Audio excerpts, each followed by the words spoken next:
When we take a look at the broader literary structure of the story of Joseph, it's actually quite different from the rest of the book of Genesis.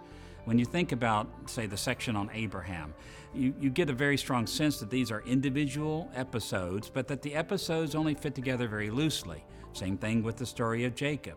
But by the time you come to the story of Joseph, what we find is what many people call a novella, actually a short story, a little story, a unified story that goes all the way from chapter 36 all the way to chapter 50. And what's wonderful about this is that this story rises and falls just like you would imagine most stories do. It begins with some kind of initial problem in chapter 36, which is the disharmony among the brothers. But then that disharmony is resolved at the end of the story in chapters 47 to 50, where the brothers are harmonious together. It's really lovely to see that that creates bookends then on this entire novella, this entire short story given over to Joseph.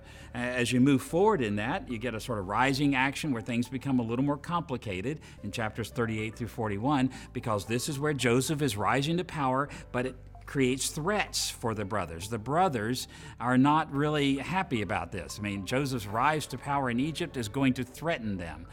But then when you come to the end of the story, next to the last section of the story in chapter 47, what you have is Joseph ruling, but in this case, while he's ruling in Egypt, is to the benefit of his brothers. So you can see the contrast, the beginning and end, and then these middle sections as well. And then in the very center of the story, you have this very dramatic time, this poignant moment when Joseph and his brothers are actually reconciled in chapters 42 to 47. It's complicated in the sense that Joseph keeps testing them to see what kinds of people they are, but at the same time, it ends up with reconciliation. So there's this rise of tension and a turning point in the center and a flow down to the resolution of that tension, and that creates a unified story throughout all of these chapters that focus on Joseph and his brothers.